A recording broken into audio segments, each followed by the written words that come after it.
Control చేయాలని ఎందుకు అనుకుంటారు తల్లిదండ్రులు? ఓకే. ఇప్పుడు ఇవాళ నవేడేస్ పేరెంట్స్ పిల్లల్ని కంట్రోల్ చేయాలని రకరకాలుగా ప్రయత్నాలు చేస్తున్నారు. చాలా ఇబ్బంది పడుతున్నారు. సో, దాని కంటిన్యూషన్ చూద్దాం ఇక్కడ.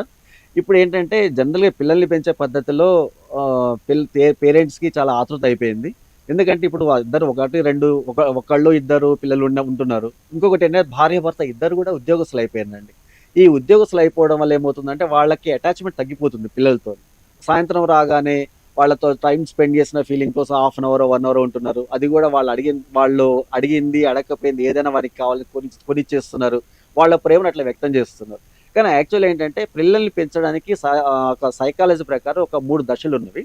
ఆ 3 దశలేంటంటే ఫస్ట్ దశలో సంవత్సరం అంటే పుట్టినప్పటి నుంచి 5వ సంవత్సరం వరకు ఉన్న ఆ గ్యాప్ చాలా అమోఘమైన గ్యాప్ అండి. పిల్లలకి మనం ఏది ఇవ్వాలనుకున్నా అక్కడ నేర్చుకుంటారు వాళ్ళు.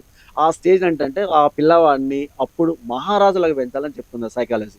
అంటే మహారాజులాగా పెంచాలంటే ఉద్దేశ్యం ఏంటంటే మహారాజుకి ఒక క్షణంలో ఏది కోరితే అది వచ్చేస్తది. అట్లాగే పిల్లవాడికి గూడా మనం వాడు అడిగినవన్నీ గూడా వానికి అనుకున్న టైంలో ప్రొవైడ్ చేయగలిగితే ఒక మానసిక ధైర్యం తయారవుతుంది.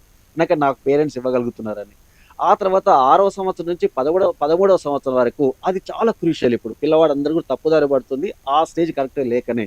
ఎందుకంటే ఆ టైంలో ఏం చేయాలంటే పిల్లవాడు చాలా ఒక యువరాజులా కష్టపడాలి. అంటే యువరాజు ఆ వయసులో చాలా కత్తి సాము, లేకపోతే యుద్ధాలు అవన్నిటికి సిద్ధమైపోతాడు. అంటే మానసికంగా, శారీరకంగా చాలా ఒక బానిసలాగా పనిచేస్తాడక్కడ. అంటే అక్కడ మన పిల్లలు గూడా 6వ సంవత్సరం నుంచి 13వ సంవత్సరం వరకు చాలా కఠినంగా మనం వాడిని తయారు చేసినట్లయితే అద్భుతంగా తయారైపోతాడు.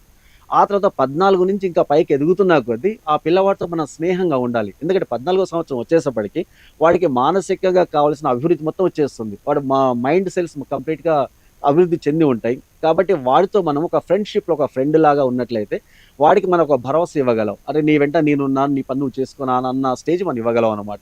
సో, ఈ స్టేజ్‌లు రావడానికి ఈ 3 స్టేజ్‌లు వదిలిపెట్టేసి పేరెంట్స్ ఇప్పుడున్న పరిస్థితుల్లో ఏం చేస్తున్నారంటే వాళ్ళు పిల్లల్ని కంట్రోల్ చేయాలి. నేను చెప్పినట్టే మా పిల్లవాడు వినాలి.